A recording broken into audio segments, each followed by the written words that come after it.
So hello and welcome to all guests, presenters, participants and organizers for today's webinar.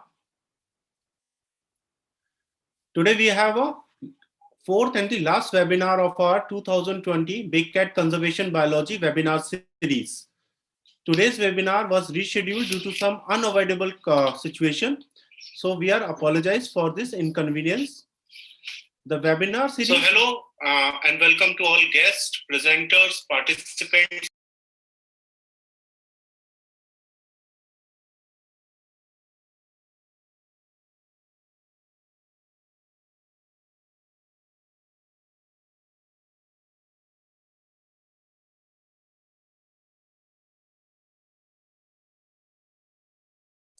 I cannot hear you.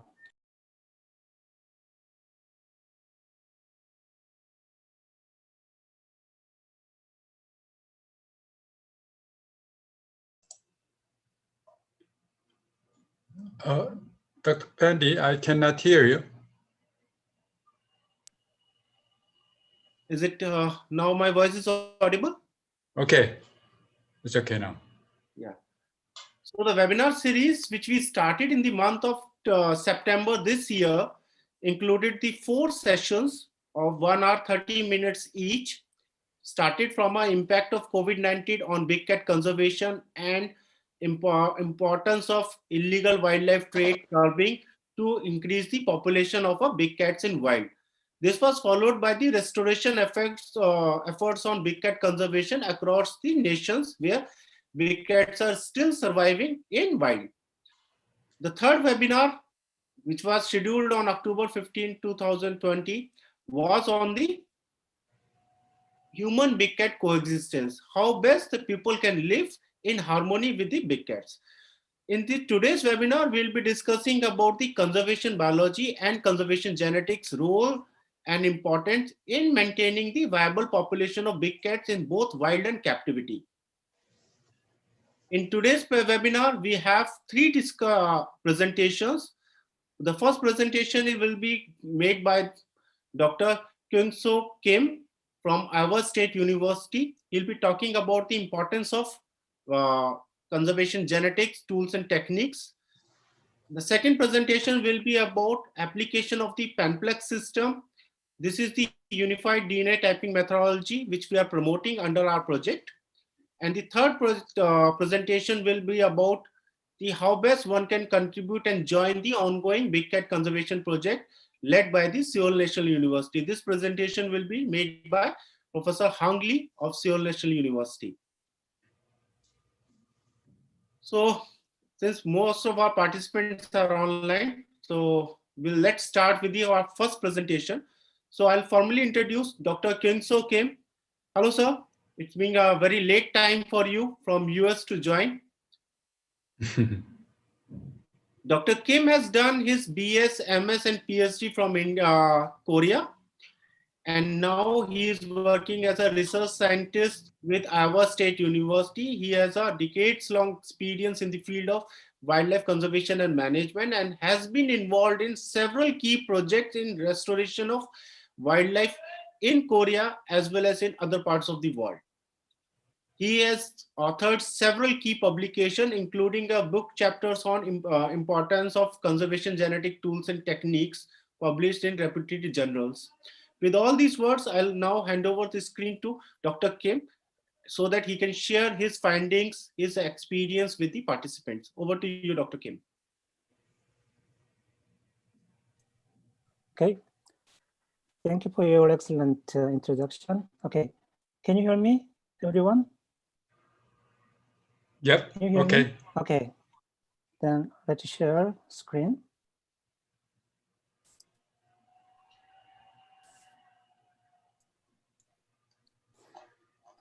Okay. Hello, everyone. First of all, I would like to thank you for having me in this informative webinar series. I think this is a great opportunity to share and disseminate our understanding on conservation genetics of Asian big cats.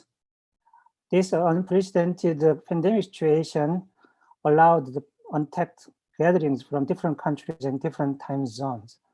I'm especially happy to talk to you without the face covering and in my comfortable room. Okay. Over the last 20 years, my research have devoted to the conservation and management of populations of a variety of animal systems, including endangered animals. So today I'm going to talk about the introduction to conservation genetics with some case studies of Korean endangered mammals. This talk is prepared for an audience who has little experience or expertise in the field of conservation genetics. So I prepared this one as simply as possible.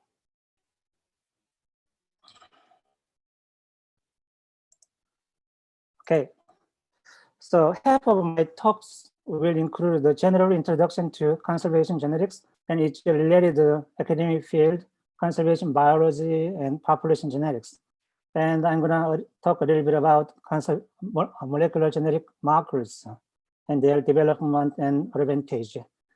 And then the other half of my talks will introduce some conservation genetics efforts for our Korean endangered mammals, focusing on Korean leopard and Korean tiger. And lastly, I'm going to talk about perspective and future of conservation genetics. Okay, conservation genetics is interdisciplinary subfield of conservation biology and population genetics, which aims to understand the dynamics of genes in populations, principally to avoid extinction.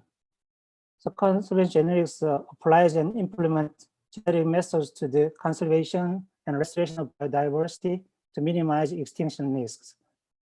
Conservation genetics has a variety of applications in real-world problems related to the conservation and management, which includes the genetic management of small and fragmented populations caused by various environmental and genetic factors, and understand factors that can affect extinction and lead to extinction, and resolve taxonomic uncertainties at subspecies level and subspecies level, and identifies and defines the units of conservation and management unit and evolutionary significant unit, and also provides the genetic information for wildlife forensics, including individual identification and tracing the illegal trades or poachings. So Living Planet Report is the flagship publication by the Worldwide Fund. This Living Planet Report 2020 demonstrated the size of abundance of vertebrate animals has declined by 68% during the last 50 years between 1970 and 2016. So this is an alarming signal. Our planet is in danger and in trouble. So our majority of the vertebrate animals will face extinction if the proper protection and conservation measures are not taken. So this highlights the importance of the conservation genetics. Again, conservation genetics is an interdisciplinary subfield of conservation biology and population genetics, and represents the synthesis of these two academic fields. So we need to better understand what's the conservation biology and population genetics. So conservation biology is the study of management of nature and of Earth's biodiversity, which aims to protect species, habitats, and ecosystems from excessive rates of extinction and erosion of the biotic interaction. The term conservation biology and conception was originated with the convening of the first international conference on research in conservation biology held in UC San Diego, 1978. Because conservation biology concerns about restoration of a degraded ecosystem and conservation of endangered animals, this is crisis science. And also conservation biology is the interdisciplinary science, bridging a gap between natural science involving the theory of ecology and evolutionary genetics on one hand, and social science implementing conservation policies and practice on the other hand. And recently, mass communication and social network has played an important role to attract the concerns and interests of publics in terms of conservation. Many of you are already be familiar with this extinction vortex. Extinction vortex is the class of models to understand the dynamics of extinction and categorize the causal factors contributing to extinction. Many of the environmental factors, including human intervention, habitat loss, pollution, overexploitation, poaching, and biological invasion, and exotic species, as well as the genetic factors, including inbreeding, depression, outbreeding depression, and loss of genetic diversity. These factors all together contribute to make the populations smaller and more fragmented. The smaller populations are more vulnerable to extinction due to the reduced adaptability to the environmental change and demographic stochasticity. So once the population falls into the extinction vortex, that population is almost impossible to get out of this spiral toward extinction without proper conservation efforts. Okay, United Nations General Assembly declared the coming 10 years as a UN decade on ecosystem restoration. This project aims to massively scale up the restoration of damaged and destroyed ecosystems. And this restoration could remove up to 26 gigatons of greenhouse gases from the atmosphere. As you know, the ecosystems support all life on Earth. The healthier our ecosystems are, the healthier the planet and its component, human and living organisms. So the eventual goal of this program is to end poverty, combat climate change, and prevent a mass extinction. This project can only be successful if everyone play a part. Okay, now population genetics is the study of genetic composition and interaction of populations. This studies the pattern amount of genetic variation in populations and understand the evolutionary forces causing changes in allele and gene frequency. Evolutionary forces include selection, mutation, genetic drift, and migration. And population genetics was in the field of a theoretical field until 1966. However, the advance of molecular markers since 1966 and the power of analytical tools revived and reinvigorated the population genetics. And these population genetics have addressed many questions in real-world problems, including conservation genetics. The history of population genetics is in line with the history of modern biology. I'm going to skip the details of the history, but most of the theory and conception of population genetics was established during 1920s and 1930s by the Fisher, Harding, and Sherwood-Wright. In the beginning, 1966, biologists was able to estimate genetic variation at genome-wide level in natural populations. So the conservation genetics was possible and tangible. And since 1966, there are numerous molecular genetic markers were developed and increasingly used for conservation genetics, which include allozyme in 1966, microcellulite in 1989, and GBS-based SNP markers beginning 2008. So each of the molecular markers has its own advantage and weakness. So for example, allozyme markers do not require genomic information to develop the markers, and it generates the codominant inheritance markers. So codominant inheritance is very important because it can discriminate heterozygote from homozygote, which is important to estimate heterozygosity. But allozyme markers are low genetic variability and potentially adaptive loci that could limit the utility of these markers for demographic study. And also, handful of the allozyme markers are available.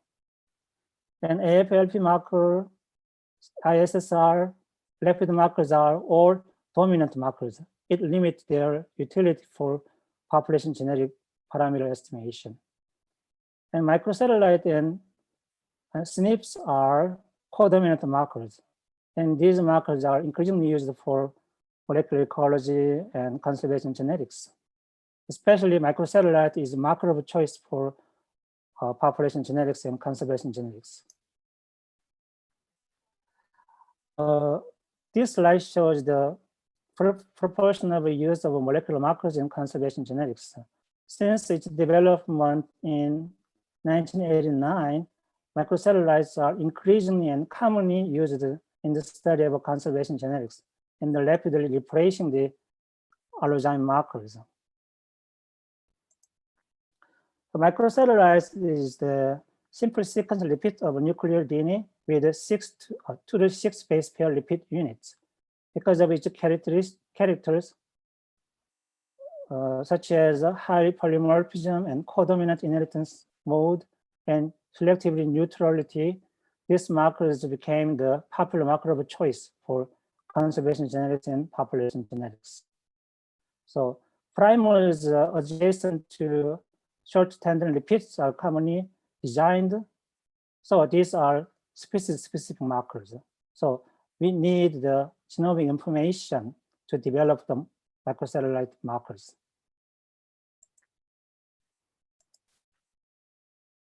Okay, so detailed information and comprehensive information on microsatellites are available.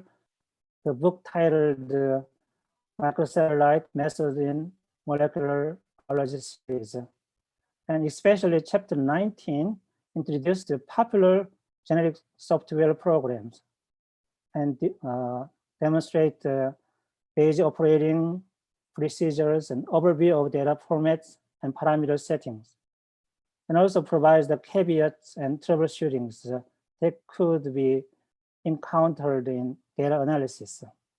So this chapter is very informative. So our research groups have conducted conservation and management of populations of a wide range of animal systems. These not only include endangered animals, but also include the problematic animals. Today, I'm going to talk about the conservation genetic study on Korean leopards and Korean tigers. In South Korea, Korean tigers and Korean leopards are extirpated many years ago. However, these animals are still very important historically and culturally and ecologically in Korean mind. And also, these animals are one of the most world's charismatic and endangered animals. Leopard is classified as Appendix 1 by CITES. Appendix 1 is a species threatened with extinction. So the trade of these specimens from this species is prohibited. There are 9 subspecies as reported. Their historical range is shown in the gray color on the map, and their current range is shown in green color. So you can see their current habitat is significantly reduced and fragmented. Korean leopard is regarded as the same subspecies of Amur leopard. Amur leopard is considered and classified critically endangered, and only a handful of the leopards are surviving in Russian forest, the Random Leopard National Park. Although Korean leopard is classified as the same subspecies of Amur leopard, this is only based on the morphology and locality information. So there is need for genetic information to confirm this classification. So we try to isolate DNA specimens from the skin log of Korean leopard. Was caught in Jiri-san in 1935 in South Korea, right here. So we successfully isolated DNA samples from inner part of nose and ears and claws and foot pad. And successfully sequenced the mitochondrial regions and concatenated sequence of mitochondrial 2 region, NADH5 and control region, and generated the phylogenetic tree and neighbor joining network. And this result indicated the Korean leopard grouped together with the Amur leopard from Russian forest here. So we could conclude Korean leopard is the same subspecies as Amur leopard, Panthera phalus orientalis. Okay, tiger is also classified as Appendix 1, and there are 9 subspecies that have been recorded historically. However, 3 of these 9 subspecies have been extinct. These are Caspian, Java, and Bali. And the South Chinese tigers are possibly extinct in the wild. So currently, there are 5 subspecies are extinct. However, there have been a debate on phylogenetic classification of Korean tigers. Korean tigers are, before the 1965, Korean tigers are classified as a unique single subspecies, which is Panthera tigris koreensis. However, 1965, after 1965, CITES reclassified Korean tigers as the same subspecies of Amur tiger without any genetic confirmation. So we try to also isolate DNA samples from skull and bone specimens, which was collected from National Science Museum in Japan and Smithsonian Museum in the United States. And we successfully isolated the DNA samples from the bones. And the concatenated sequences based on 5 mitochondrial DNA regions revealed that Korean tigers share the same haplotypes with the Amur tigers from Russian forest. So we could conclude Korean tiger is the same subspecies as Amur tiger, Panthera tigris artaica. So as we know, the Korean tigers and leopards are already extirpated many years ago. And IUCN guideline for reintroduction highlights the importance of the sourcing the founders from the genetically cross-related population. This mainly aims to reduce the risks of outbreeding depression that can be caused by crossing between distantly related population. Because the Korean tiger and leopard are extirpated already in Korean Peninsula, the only hope of the recovery of Korean big cats are the animals from Russian Far East. The recovery of Korean tiger and leopard in Korean Peninsula can be done through future reintroduction of individuals in Russian forest, or it can be done through the natural disposal of individuals in North Korean territory. Here, Baekdu Daegan is a mountain range which runs through the most of the length of Korean peninsula, which has the length of about 1,400 kilometers from the Baekdu mountain in the north to the Shiri-san in the south. So this Baekdu-daegang could be the ideal and excellent corridor of natural disposal of Amur leopard and Amur tigers from Russian forest. So whichever options are considered firstly, the most important and essential prerequisite is to maintain the stable population size in Russian forest.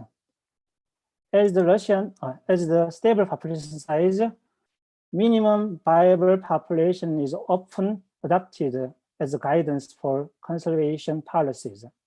There is no magic numbers for saving endangered species. However, researchers provided for terrestrial mammals minimum viable populations as a average number of 1,000 MVP when the inbreeding is ignored. However, real world inbreeding is considered. The meta-analysis suggested about median number of 4,169, where the minimum viable population refers to minimum possible size at which the biological population can survive without facing extinction from various factors. Amur leopard are estimated to about less than 100 in wild in 2019. And Amur tiger is estimated to 562 in wild according to 2015 census. So although these numbers need to be updated to present time, these numbers are still very lower than the proposed MVP numbers. So this is urgent to maintain the population size in Russian forest. So to better study of conservation genetics, including individual identification and forensics for Asian big cats, we developed and identified the novel microsatellites by comparison of 7 big cats genome sequence comparisons, which is called the PAMPLEX system. These details of a PAMPLEX system is gonna presented by next speaker. So I'm gonna skip details. But this PAMPLEX methodology will increase and facilitate the international cooperation and allows the sharing the transferable data across laboratories and different countries. Okay, so we have seen over the last 30 years, the advance and the development of molecular markers and analytical tools enabled the biologists to assess the population genetics theory to conduct conservation genetics study. We will soon have complete genomic sequences from thousands of species. The information from genomic data will transform of our understanding of amount, distribution, and functional significance of genetic variation in natural populations. The functional genomics, phylogenomics, and population genomics will increase accuracy and precision of neutral genetic population genetic parameters, such as population size and genetic diversity estimation, inbreeding coefficient, migration rate, and population structure, as well as the adaptive loci that is associated with individual fitness. And also the genomic data will improve our understanding connections between individual fitness and population growth rate or viability, which is probably most important and difficult to address that the conservation genetics fields facing.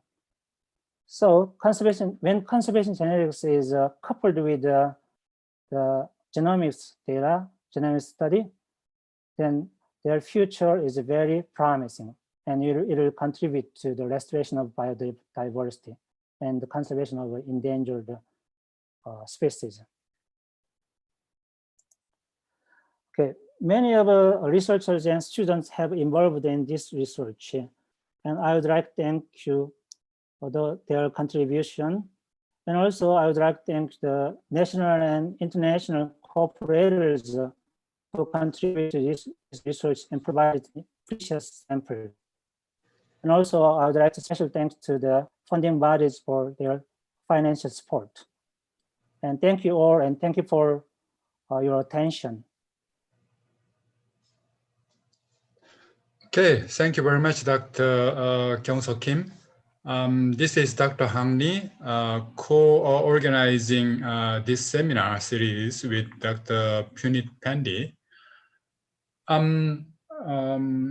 I wonder if there is any question or comments on Dr.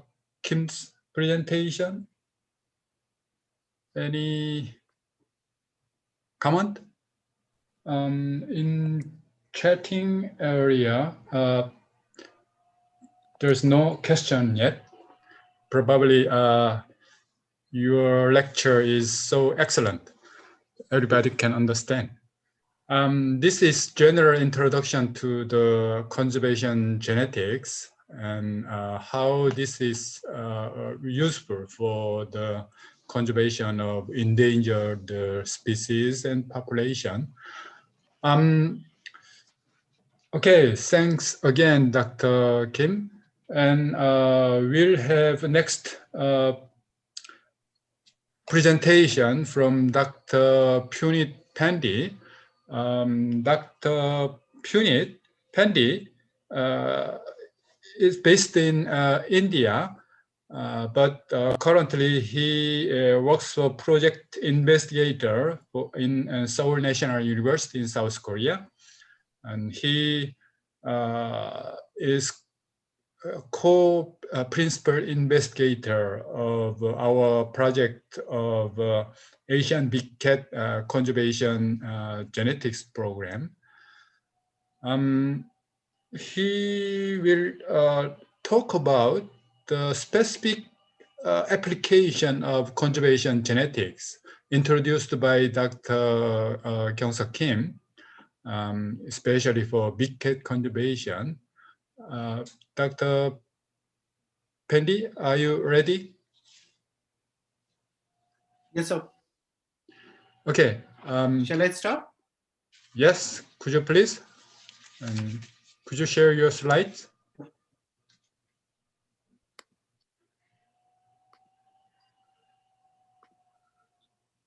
Again, welcome to all the guests, audience, and speakers.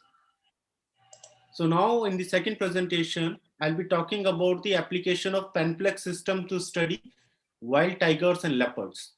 So Dr. Kim has already explained wonderfully about the applications of genetic tools and techniques in wildlife management. We say it's called conservation genetics. That's the application of genetics for conservation purposes. He also introduced you about the unified DNA typing methodology called Penplex. I'll explain you in bit detail what it is and how it is beneficial for conservation of big cats. So when we talk about the big cat includes 5 majestic species of genus Panthera: tiger, leopard, lion, snow leopard, okay, and jaguar. Sometimes we also include cloud leopard and cheetah in the big cat's definition. So what we have been I'll be discussing about my research findings, this webinar, everything is undertaken under the project titled Asian Big Cat Conservation through Technology Sharing and Use of Unified DNA Typing Methodology. As Professor Lee already mentioned, I am being the part of this project since its inception. And this project is being funded by Ministry of Environment, Republic of Korea, and Secretariat of Convention on Biological Diversity under BioBridge Initiative Program and Everland Resort. This project is all about the technical and scientific cooperation. international as well as interinstitutional cooperation. So that makes this project very different compared to the other research activities. So in our project, we are not promoting like collection of only the samples and undertaking the research. We are promoting the developing the capacities. We are promoting how best at regional scale the people get technical equipments, expertise, and other facilities to undertake their genetic research independently, so that apart from big cats, the genetic tools and techniques can be applied to other species also, which are on the verge of extinction due to anthropogenic factors. All our activities are much appreciated by United Nations Convention on Biological Diversity, and we received appreciation letters continuously for 2 years. And this year also, the CBD has ensured their support for our project. Let me just give you a brief introduction, since we have been discussing all this in past 3 webinars. So when we talk about big cats, they are ecologically important apex predator species that have a multiple role in the maintenance of population of several species as well as maintenance of ecosystem. But these populations have been decreasing over past few decades, specifically since the onset of 20th century, mainly due to habitat loss, hunting, poaching, illegal trade, and conflict with humans.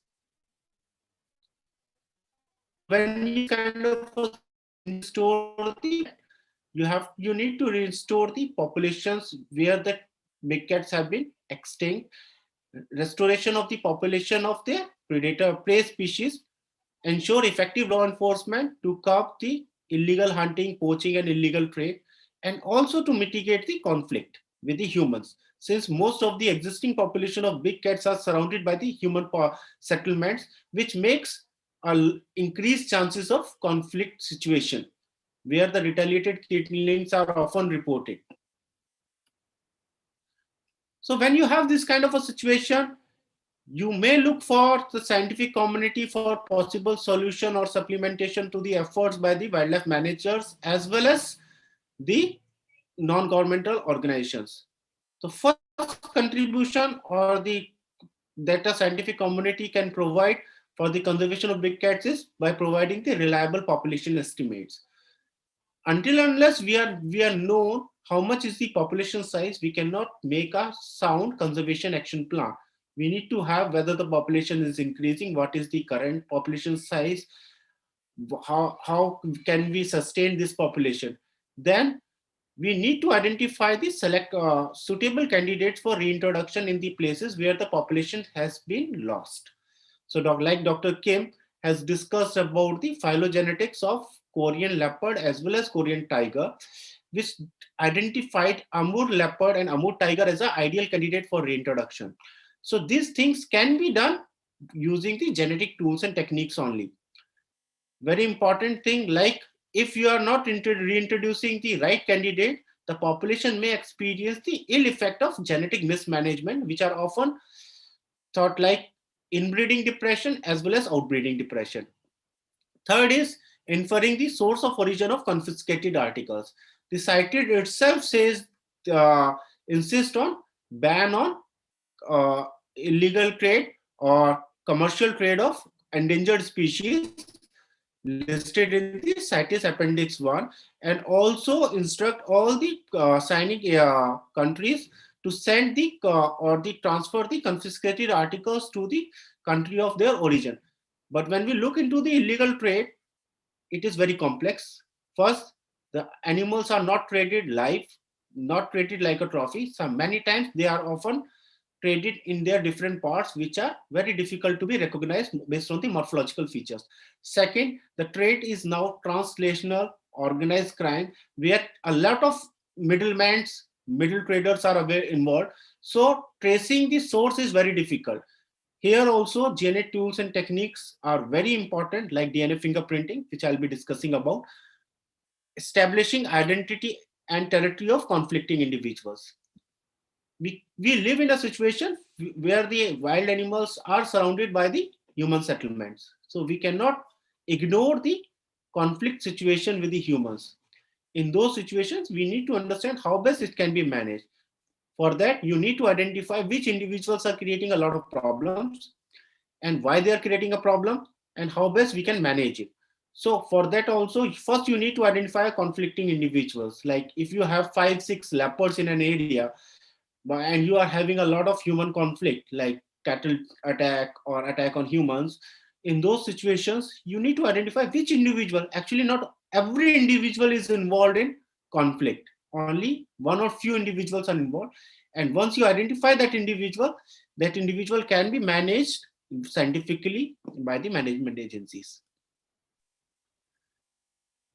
In the first presentation, Dr. Kim has already discussed about the microsatellite markers. These markers are developed in late 1980s, and from then till 2020, these are one of the most favorable markers for to undertake genetic studies, specifically when we want to study the population of a particular endangered species. Why they are very important? First, they are very reliable and reproducible compared to the others. Second, they are codominant markers, so they provide a lot of variation to understand individual level variation. We already have some idea about the DNA fingerprinting that is now replacing the normal fingerprints that are used in the criminal investigation in humans. The similar way in the wildlife management also DNA fingerprinting is used. So microsatellite are the markers which are used in DNA fingerprint. Lastly, they are very cost-effective markers compared, if you look into their application, the kind of the support information they provide, they become very cheap compared to the other ecological or other technical solutions that people have proposed for the management of wildlife. So this is like microsatellite markers. So if you see it on the B side, this is how they look in the genetic analyzer output. So for every individual, the microsatellite marker will have the 2 alleles representing one from one chromosome, like in a diploid organism. And since they are the repetitive unit, like Dr. Kim has mentioned, so they have a lot of variation.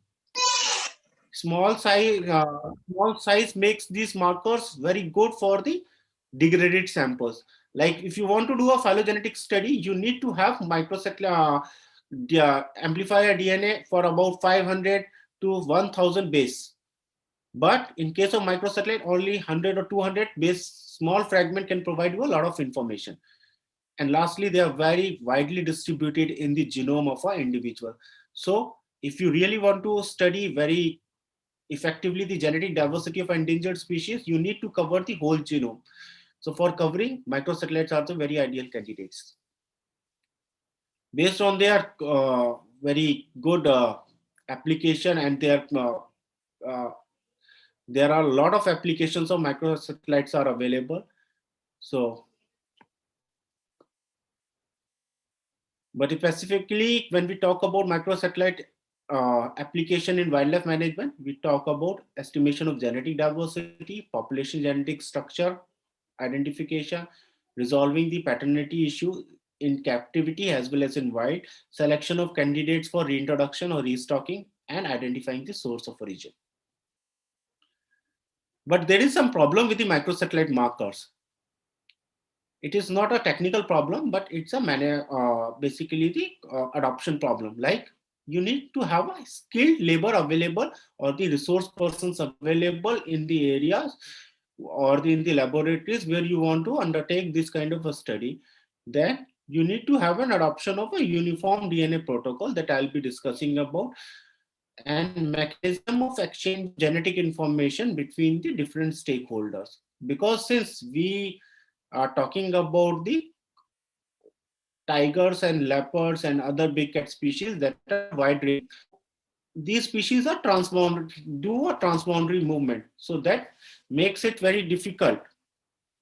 So you need to have a lot of cooperation between the different institutions if you want to make a use of microsatellite markers. I'll just give you a very small example about the tiger genetic study. Within India also, India, which represents like 70% of global tiger population, you will not find different research groups using the same kind of a microsatellite marker. Every year, every 4 years, the All India tiger population estimation has been taken. Similarly, other research groups also undertake genetic study, but when we look into the information that is available, it is incomparable because all are using the different kind of the genetic markers. So because of this, data is available, but you cannot analyze it for the identifying the source of origin of confiscated articles and so on. So that's why we decided to have a unified DNA typing methodology. So this is Panplex system. So Panplex system has 32 microsatellite markers, which have been optimized in 8 different multiplex PCR. And all these PCRs and multiplex works at the same PCR conditions, cycling conditions. So that makes it very simple.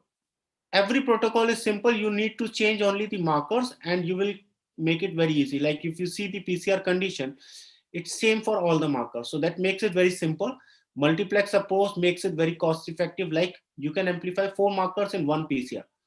Okay, highly efficient because these markers have a high amplification success rate since they have been designed specifically for the big cats. I'll explain how they have been designed, and they provide a better genome coverage. If you look into the other kind of the microsatellites available for wildlife, in most of the cases, people don't know where the location of these microsatellites are. But in Panplex system, all markers have been mapped on the genome. Like if you see like A1, C2, like these are the chromosome locations of these markers. So that is also available. And these markers are di, tri, tetra. So this provides you a wide range of the markers also. So this is how we develop the microsatellite markers by undertaking the whole genome sequence analysis of 7 big cat species sequences belonging to 4 big cat species. And then we identify the markers which are available consistently polymorphic across these species. So now I'll be discussing about application of Panplex system for wild tiger and leopard population management by giving you a case study of Land of the Leopard National Park. So we'll be discussing about genetic analysis of Amur tiger and leopard in Land of the Leopard National Park. The Land of the Leopard National Park is the last hope of Amur leopard. And also it supports a small population of Amur tiger. It is situated on the eastern part of the Russia, bordering to China as well as to the North Korea.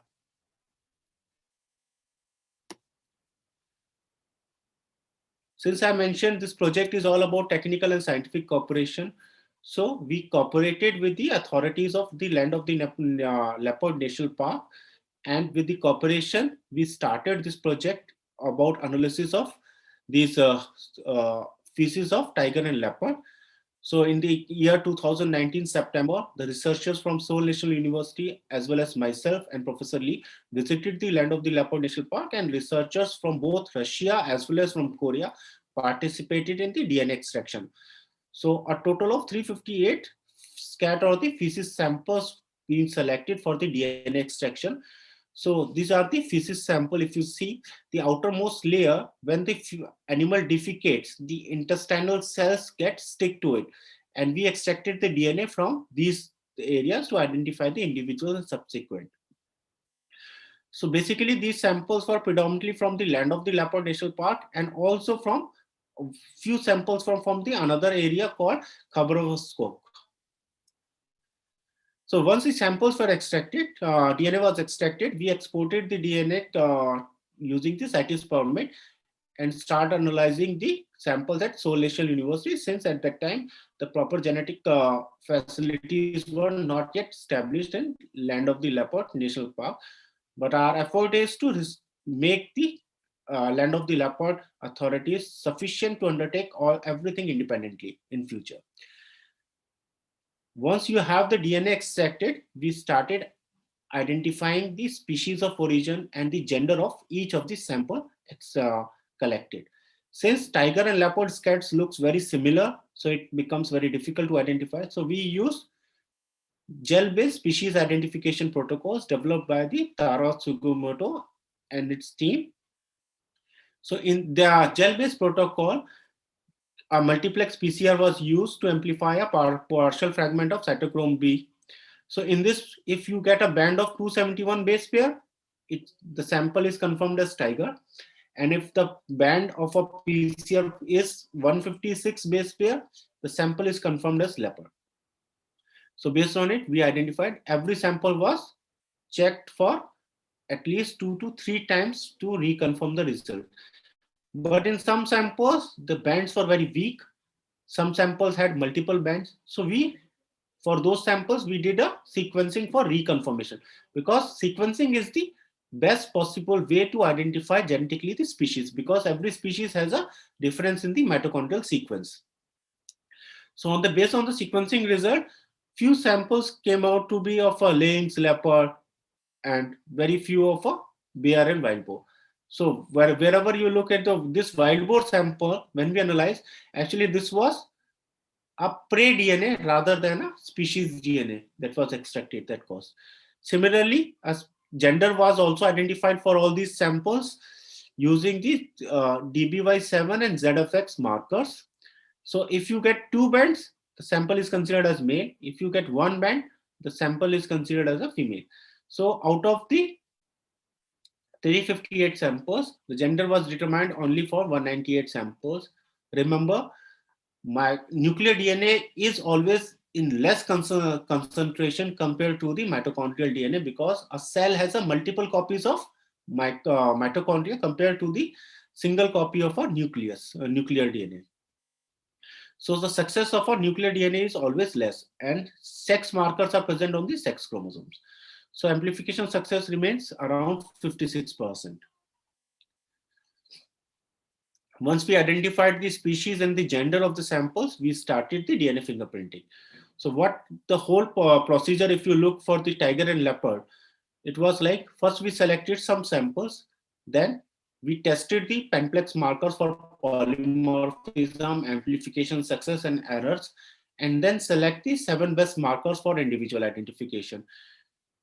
After individual identification, by doing the genotyping of 7 markers, we identify the individuals. Once the individuals were identified, these individuals were subsequently genotyped with the rest of all the 32 markers. And then genetic diversity index were estimated. Also, we use the GPS location to identify their territories also. So in case of Amur tiger, the 7 markers that were selected were 3D1, 7A1, 3D2, 4A1, 4D1, 6A2, and 2A1. So all these markers were optimized in 2 multiplex PCR, and consensus genotypes were identified just to avoid the problem. Like for an example, if you see S1 to S5 are the replicate of one sample. Like for each sample, we did at least for 5 times genotyping. And like if you see S1, S2, S3 shows 2 alleles compared to S4 and S5. So we selected these 168 and 161 as a pure genotype.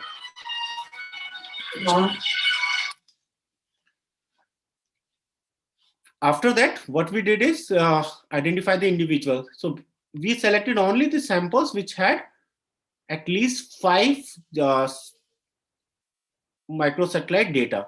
So like if you see, these are the different samples available, and if you see like 733 has all data of all 7 microsatellite, and 961 is having a data of 6 microsatellite.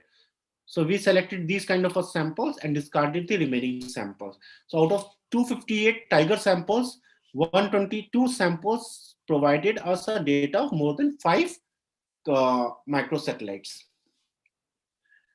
Then we used software called GeneAlex for identity analysis, like comparing the microsatellite information of different individuals. And then we identified the different individuals. So based on our analysis, we identified 38 individuals.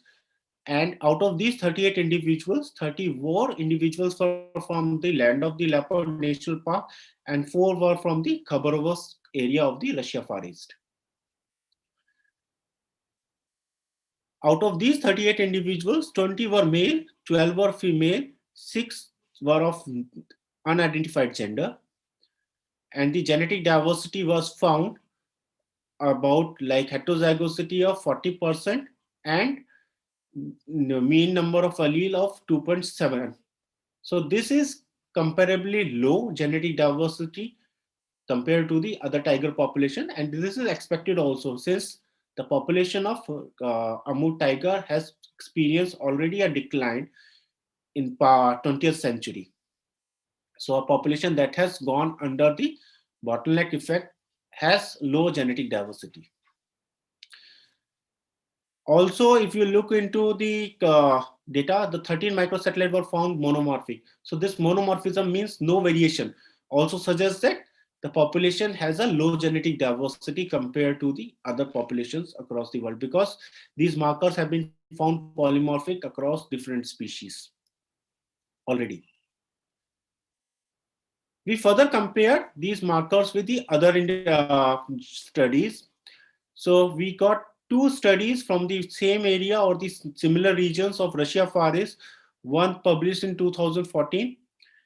So by Tara Sugimoto, they studied the Russia Far East population from the land of the Leopard National Park, and they found mean expected heterozygosity of 60% and mean number of alleles of 3.2%, which was higher than our estimates, but they have used only the individual information of 12 tigers compared to ours, and microsatellites were analyzed very less compared to ours. So this may lead to the variation. Also, the markers were different compared to the in both the studies. So that may be the result. But nevertheless, if you look into the number of alleles, it is almost comparable, because if you round off 3.2, it comes out like 3, and 2.7 also comes out around the 3. Another study on the Russia Amur tiger in the Sikhote Island region also reported like heterozygosity of 50%, which is little higher compared to our results. The similar kind of analysis was also undertaken for Amur tiger leopards. The 7 markers that were identified for Amur leopard were used for individual identification. So out of the 89 Amur tiger leopard samples, 57 were male, 5 were female, and 27 remained unidentified. And then we identified the individuals. So we identified 19 individuals in the 56 samples. And if you look into the recapture history of these 59 samples, so you can see the some individuals have been recaptured year of, while some individuals have not been recaptured, like LM14 was recaptured in 2014, and since then it has not been recaptured. So this is very good information, like to track the individuals in the wild. We also estimated the home range based on the molecular tracking, based on the location of these cats, and we found the home ranges ranging from 2 square kilometers square to 290 kilometers square for the Amur leopards in the Russia Far East. But this kind of analysis needs more samples so that you can have more points to identify a reliable home ranges.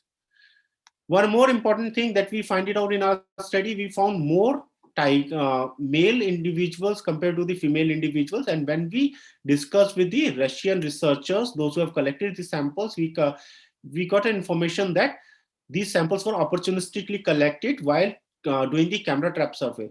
So we presume, since male tigers mark more often territories, so we presume that's why we have a skewed sex ratio in our research.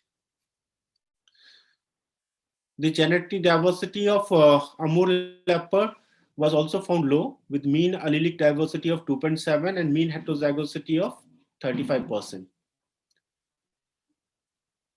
This was found comparable to the other published studies in 2013 and 2014. If you see, our individuals 19 and these studies are having 23 and 37. So results are comparable. So if you have a more samples compared, then the comparison becomes very difficult.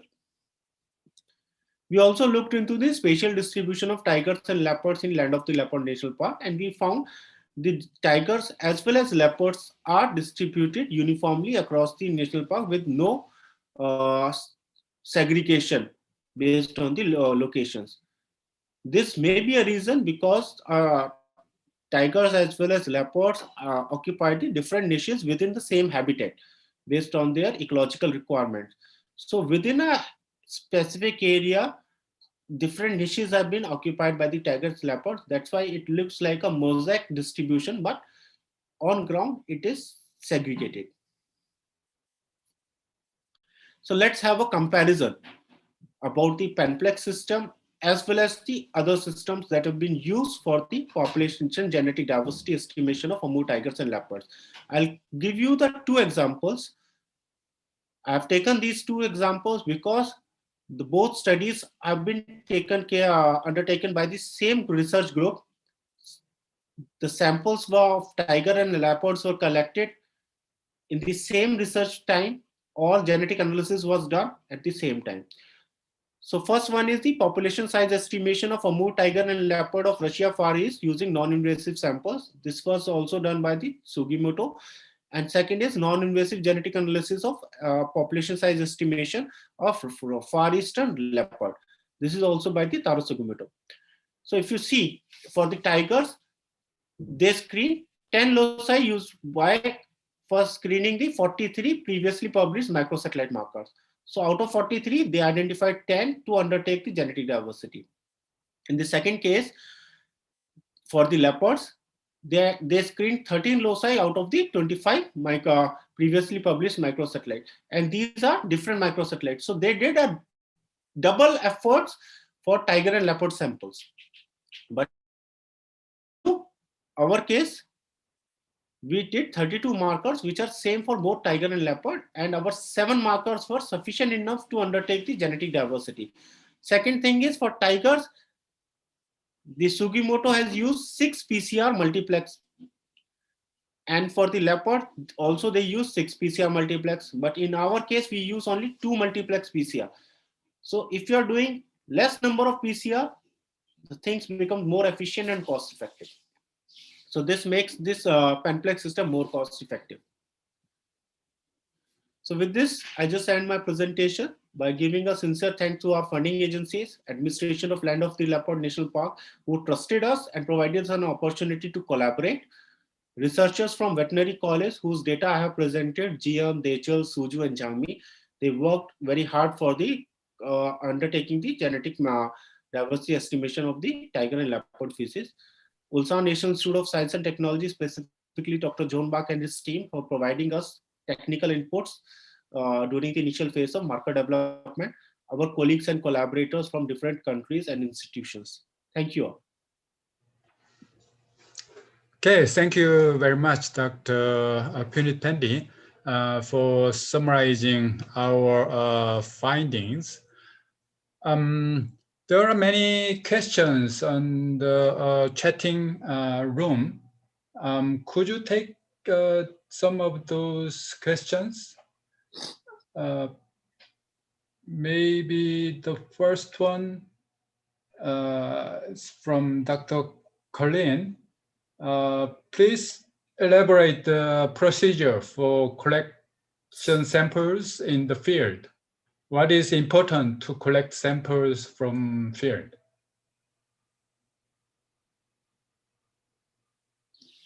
Should I take?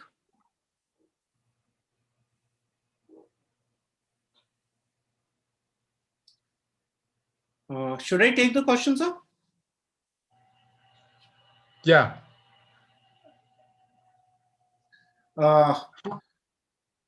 So when we talk about the collection of the samples, you need to be very careful about two things. First is contamination.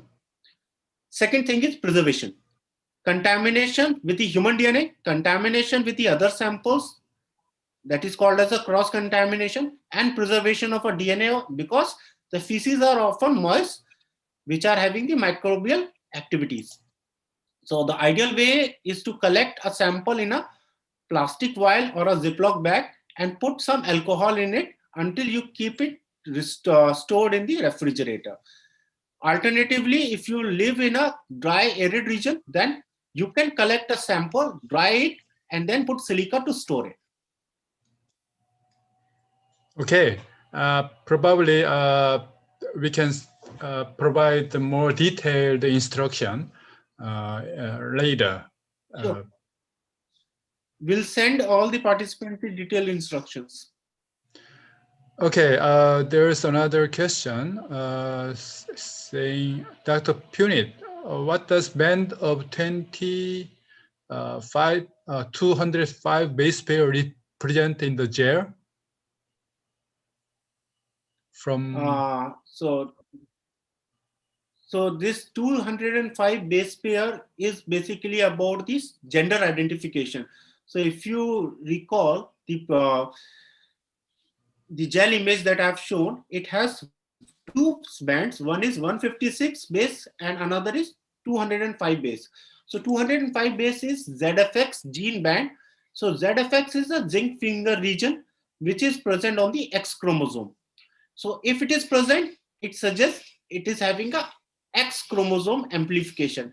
And 156 base pair is DBY7 that is present on the Y chromosome. So if you have DBY present, it represents male. ZFX suggests in absence of DBY7, it's a female. Okay, thank you. Another question is that from Normal Kumar Paul. It is nice presentation, sir, but quite technical. If a foreign country gets genetic information of tigers, is there any scope, possibility of doing harm to the population with this information?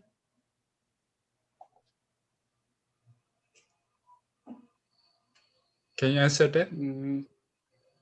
I think better Mr. Nirmal to ask the question again. It's not clear. Mr. Nirmal, can you ask the question?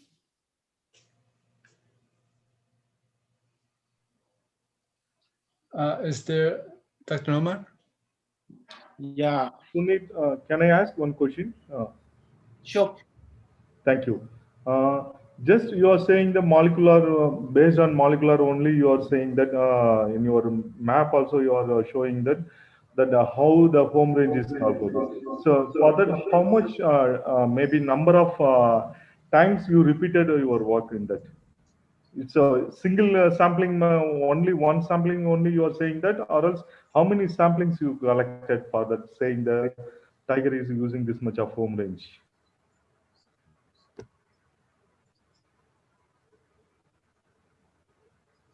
Is it audible? Your mic, please. Am I audible now? Yes. Yeah, it's audible. My voice is audible to you? Yes. Yes, yes. So if you see the home range estimation, I think please close your mic. Yeah, thank you. So if you've seen the presentation, it's about when I have presented about the home range, it's based on the polygon. So for making a polygon, you need at least 3 points, but the better the polygon is with the maximum points. So we made it like for 4 to 5 recaptures, we made a polygon about the home ranges. And these samples or these scats collected were genotyped for 5 to 6 times so that to remove the errors. So whatever the data we have presented is likely to have least errors compared to the or the best possible way. But again, I mentioned the more recaptures, the better polygons, the better home range estimations. So like one individual, we got a small home range compared to the other home ranges of the leopard. So we can attribute it to the less recaptures. But if you see our recapture rates, we have a lot of recaptures. So that makes something good. But yes, we say the more better analysis, better sampling, more recaptures makes the more things more robust. Thank you. Thank you for your answer. And also, I need some few more clarifications. If your number of sampling, maybe you are increased in your study period, maybe for 2 years or 3 years, then you have a chance to get more number of tiger samples, maybe in SCAT. So you are showing that SCAT only your isolations all DNA. So for example, then only we come to know that tiger home range maybe 2 months or 3 months, after 4 months, after 6 months, likewise. The seasonal wise also that tiger can change their home range. So then only we come to know the exact home range of tiger. Maybe more number of area they are utilizing, we come to know. It's my opinion only. Just I need your opinion. Yeah, you are absolutely fine. But if this analysis was done with the Russian samples, and in Russia, the sampling or the genetic sampling is done only in one season compared to the India and other parts, where we do sampling in the three separate seasons, that is summer, post-monsoon, and winter. So in Russia, only winter, when the annual census is done, at that time only the fecal sampling is done. So in this case, it is least likely to have a variation, but I agree in other places, definitely this may impact because seasonally also animals do a movement or migrations. Thank you. Thank you so much, Yoran. Thank you. Okay, thank you so much for your nice presentation, Dr. Pendy, and our audiences and comments. Because we have a time limit, probably we need to move the next section. For the last session, I would like present some future plan or direction based on what have we done in the last 3 years. Let me share my slides for the presentation.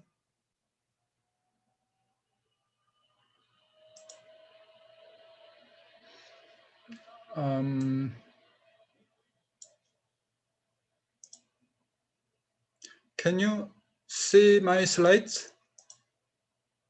Yes, we can see. Okay. This is very primitive proposal, but I think it might be feasible if we can cooperate for the project. I made the proposal as Asian Big Cat Information Network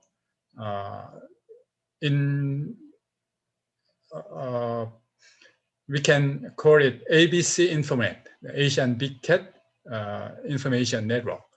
This is an extension of the previous project, Asian Big Cat Conservation through technology sharing and use of unified DNA typing methodology. We did this project by the support of CBD and Ministry of Environment, South Korean government, for 3 years. And we visited several institutions in India and Bangladesh and Russia to build the primitive network.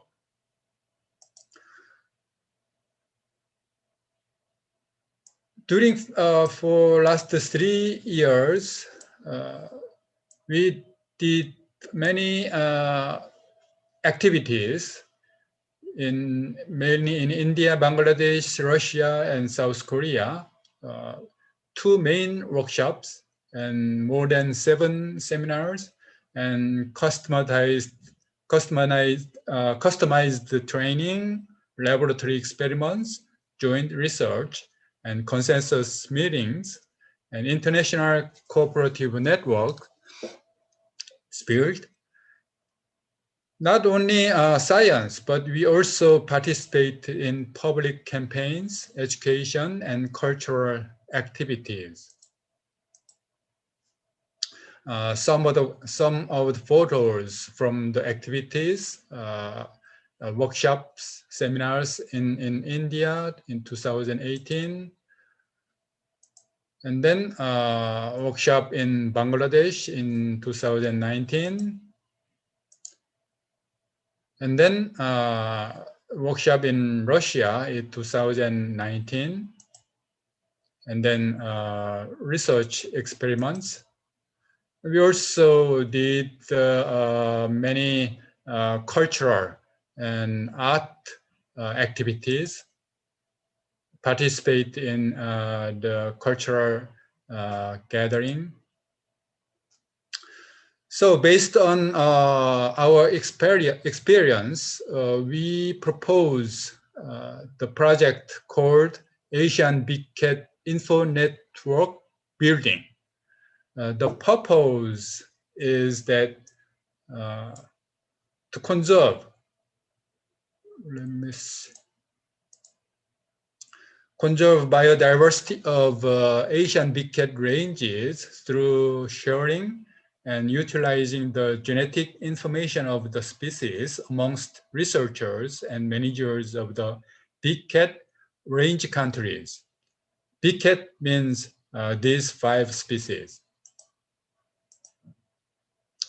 The specific aims include to build the international networking platform to share, analyze, and use the genetic information obtained from the unified DNA typing methodology called PAMPLEX, introduced by Dr. Pendy, and analyze data and produce information on useful information on individual identification, population size and structure, genetic diversity, dispersal and gene flow, and provide the information to the researchers, managers, rangers, and law enforcement agencies working for big cat and their habitat conservation.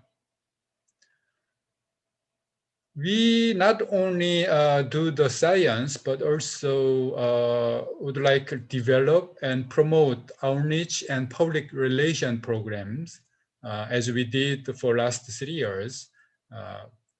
For example, big cat conservation campaigns, education, cultural activities.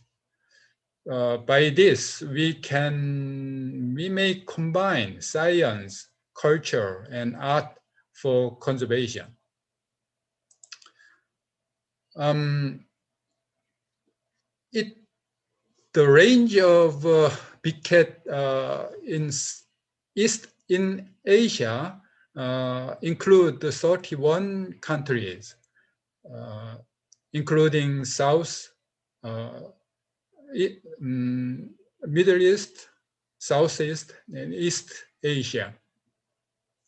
So probably it can include most of Asian countries.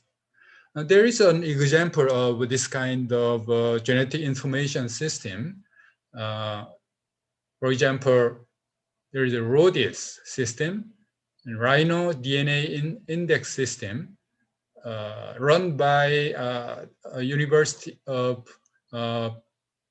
Pretoria in South Africa. The purpose is to protect rhinoceros extinction by providing DNA information to the law enforcement agencies and the managers of rhino habitat. They collected more than 10,000 genetic information from 10,000 rhinos. So if one poacher is captured, and if they can analyze the sample, they can identify where they come from and track the illegal trade and prosecute the criminals. So probably we can adopt this kind of system and expand not only for law enforcement, but also for population habitat management.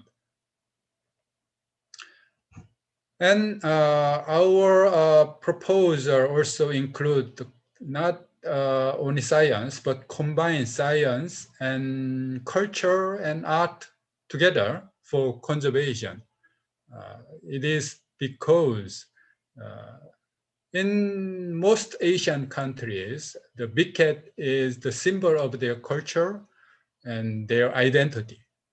So this is very useful and powerful tool for conservation. People, in many cases, not very much fascinated by science, but the emotionally activated by cultural activities, especially the children, is very fond of big cat cultural activities. So the expected effect would be capacity building on conservation science and technology. And this will aid in situ population habitat monitoring, management, and conservation, and also ex situ population management. We can suppress the big cat poaching and illegal trade significantly and raise public awareness through united message of science and culture.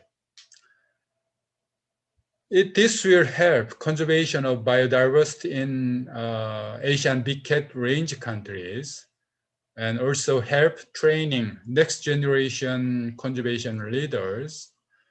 And also, we think this will reduce the risk of next pandemic and effect of climate change. It is because the pandemic like COVID-19 and climate change mostly stems from the degradation of biodiversity and also encroachment of nature by human activities. If we conserve the big cats in Asian region, the big cats will protect the nature and biodiversity and their habitat, and this will significantly help the arising of next pandemic and also the effect of climate change, we think.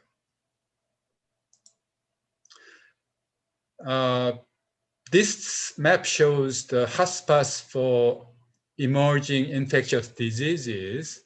The many of hotspots, including South Korea,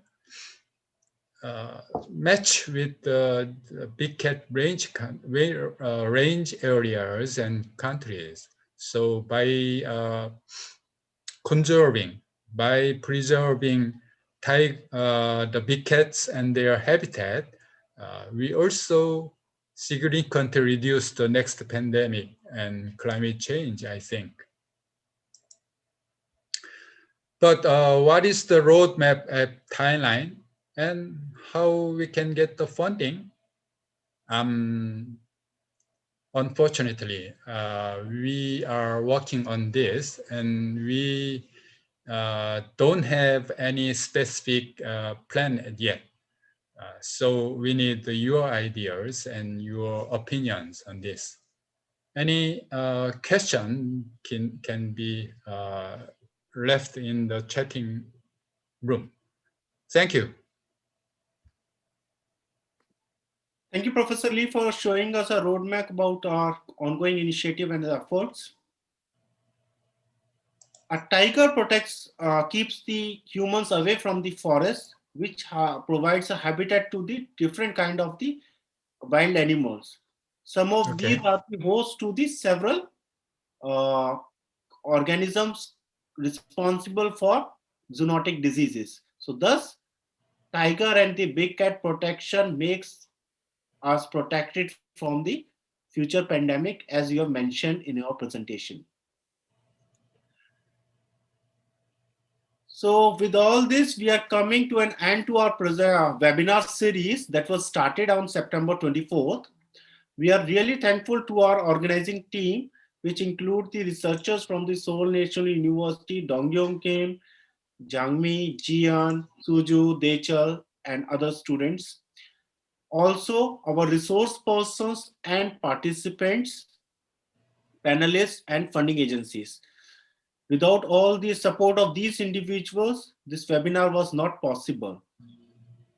The participants, those who have attended, minimum 70% of their webinars will be received the certificates for the webinar attendance. And this will be shared shortly with the participants. We have all the information. We have Dr. Anya Lim in today's webinar. So let's have her opinion. Hi, please unmute yourself. Sure. Wow. This is the final or last time for this meaningful seminar series, and I'm quite sad for that. But also, thank you all for 3 presenters for interesting and very useful information. I have 2 comments and 1 question.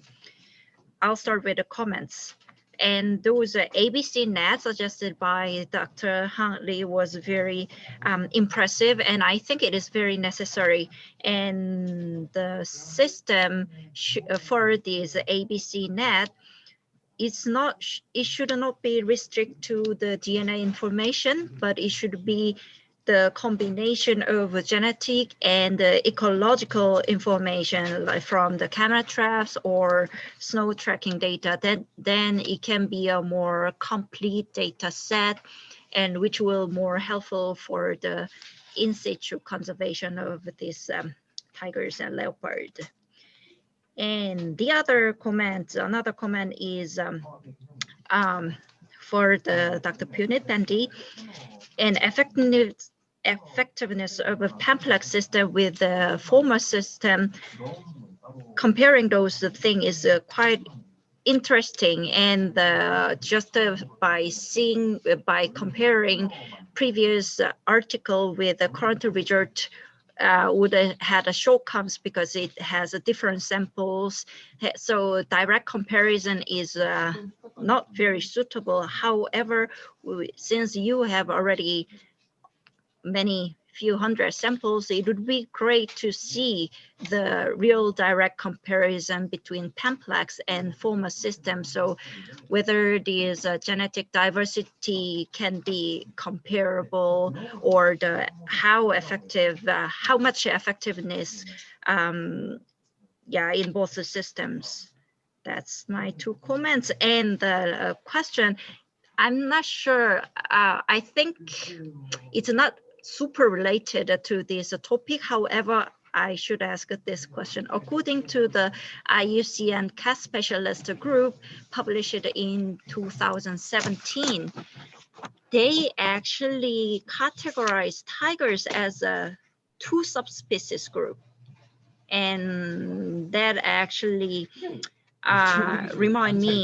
caused me the question, though, like how much genetic diversity or genetic variability is considered or categorized as a subspecies. And I would like to hear from you what you think about this research, and how should I kind of use these categories. Okay, thank you for your comments and question.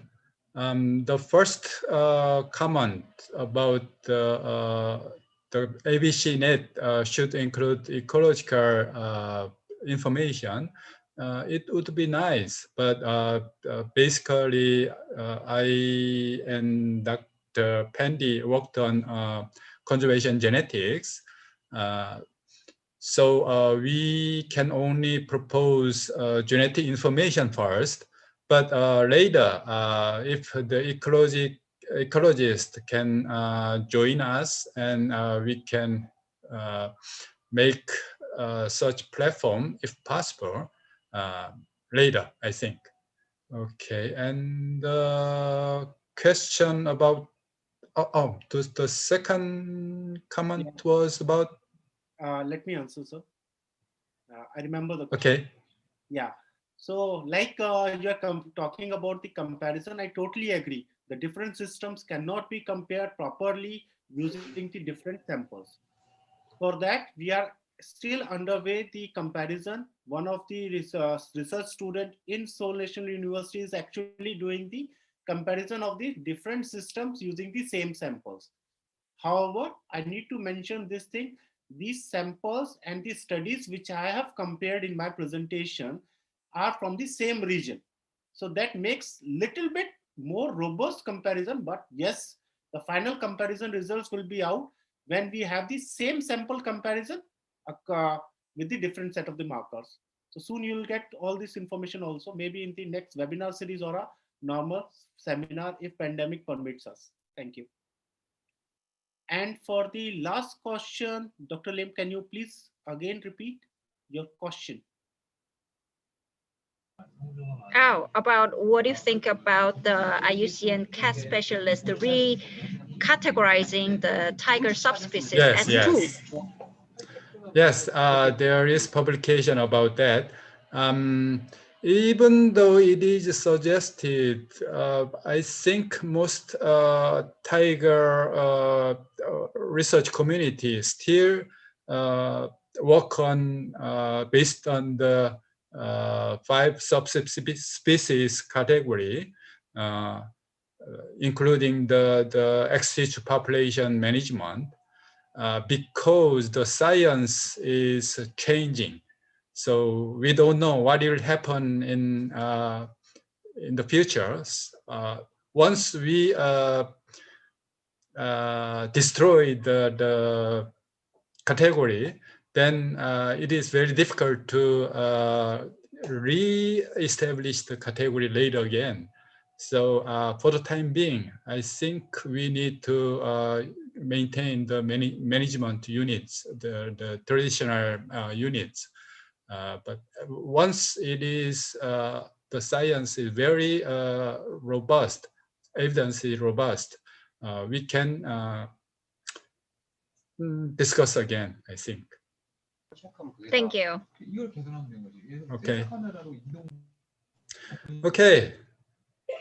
Dr. Punit, could you now close the session and any announcement? Yeah, we are about to end our session of this webinar. Again, thanks to all the participants, presenters, and all the panelists for joining us.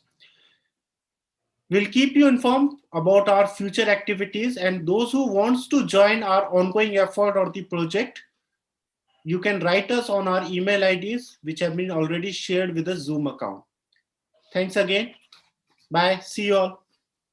Okay, thank you. Bye, everyone. Bye. Thank you for a wonderful opportunity giving for us. Thank you all. Thank you.